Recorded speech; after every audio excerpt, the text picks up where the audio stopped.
Now, with the fourth wave said to be looming and vaccination rates currently lower than expected, was it really wise to ease the lockdown restrictions? South Africa is officially now on adjusted level 1, the lowest lockdown level. Vaccination sites across the country are now able to operate during the weekends, giving people who work a chance to get the jab.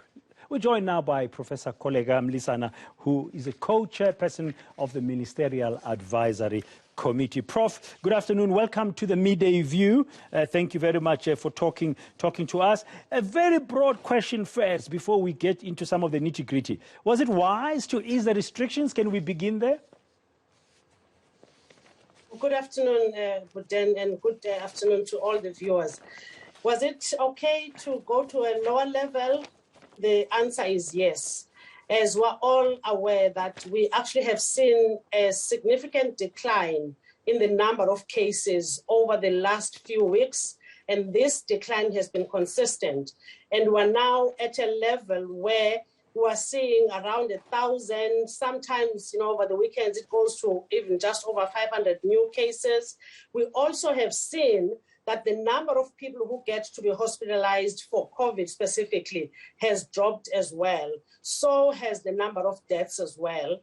And we also have seen that what we call the reproductive number, which gives us an indication of how much transmission is happening at community level, that is below 1 as well. So it was time for us to actually relax the restrictions.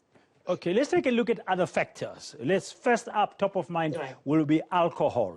The alcohol restriction has been now lifted to be normal, which means Monday to Sunday, provided you've got the license, of course, off-site and on-site consumption, and except during the curfew hours, after 11 o'clock at night until 4 a.m.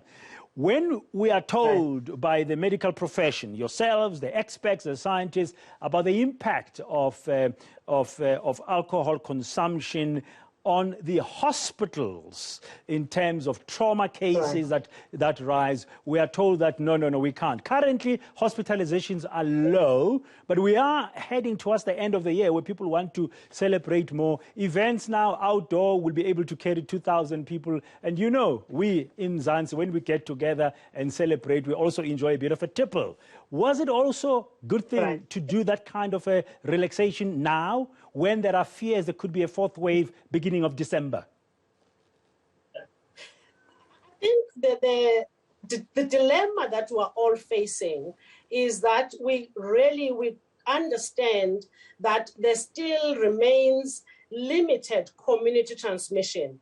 And that is why, even when we are relaxing the restrictions, the message still needs to be emphasized, and every South African still needs to understand we are not saying COVID has gone away, because it has not. So basically what is happening now is we have actually come out of the third wave, and we are now at the bottom, so where there are very few infections, which therefore means the level of transmission has significantly reduced. Now, what that means is, even though we are saying less restrictions, we still need to continue to adhere strictly to the non-pharmaceutical interventions. The public health and social measures have got to continue. So we are still calling out on all South Africans that you continue to use your mask, use it properly. It must cover both your nose and your mouth, and you make sure that you put it all the time whenever you get out of your home. The same thing with distancing as well. So even with the liquor, we really are calling out on South Africans that we really need to get to a point where, as communities, as the people of South Africa, we need to be able to control the consumption of liquor. So really, it's an appeal. Remember, we're always trying to balance lives and livelihoods, whilst we want to ensure that we don't lose lives, as we have seen in the past. We also want to open up people, whether it's work, whether it's, whatever we do, usually. And I think the president mentioned that people are really longing to see one another.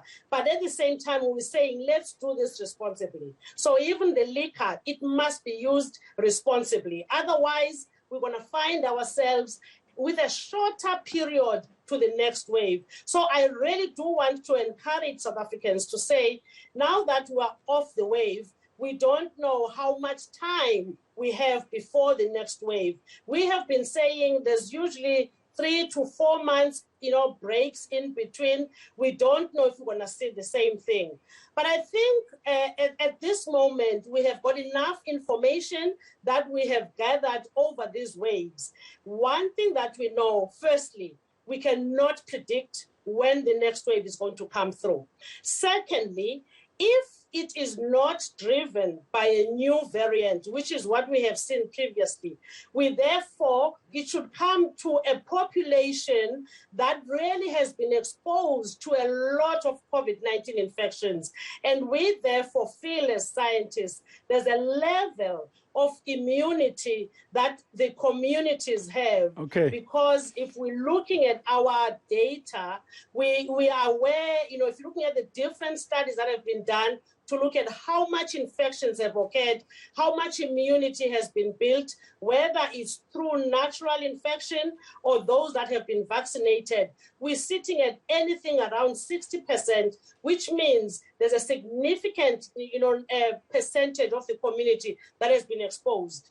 And so if all things remain well and there's no new variant, the next wave should not be that large. And also, with the effects of vaccination reducing admissions to hospital, even the pressure on the hospitals, it should not be that much. But, be careful, I'm saying, if there is nothing new, nothing additional that we see, which COVID tends to do.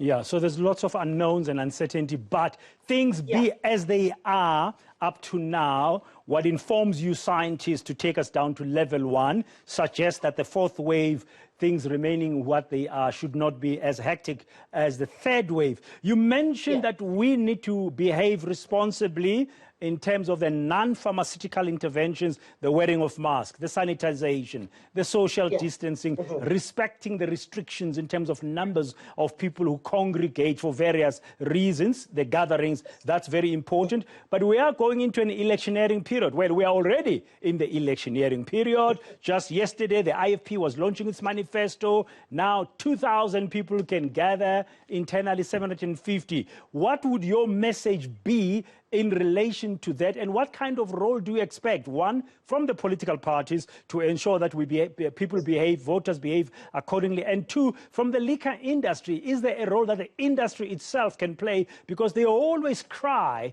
when they are taken out of activity during restrictions?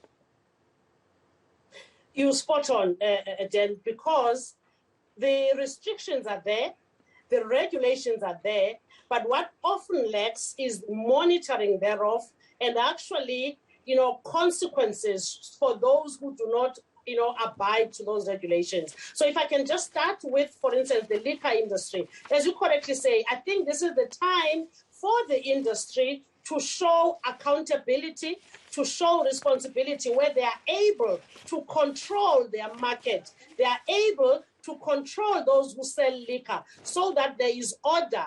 And also, like I was saying, there's responsibility in how liquor moves around. Whilst, yes, that responsibility lies, significantly within the liquor industry and the authorities thereof. I've already mentioned that even though the consumers themselves, as South Africans, need to play responsibly. Now, the next question that you are raising, which is important, we know that we're around elections, so there's going to be these rallies that are going to be there. In fact, for me, the size of the rally, the importance really becomes what is the behavior of the people who are in the rally. And it goes back to what we have been saying, you were confirming as well, that even when there's a crowd of 2,000, how controlled is that crowd? Are they wearing masks? Are they social distancing? So it's going to be very important for people who are organizing these rallies to ensure that they can control their crowds. And it's the same thing, even with indoor gatherings. We know that what becomes important is the ventilation. Thank God it is summer, so we really need to make sure that if we're talking indoors, every window must be opened, doors must be opened, people must wear masks, and they must make sure that there's the 1.5 meter distancing, from one another. So it's going to be very, very important for us to stick to this, because otherwise we are going to end up with just, if there's anyone who actually is infected, who manages to get into the crowd, these have got a potential to actually turn into, crowds that are then going to stimulate infections. Okay. Professor, thank you very much for your time and for explaining why you were convinced that level 1 is the time for it now.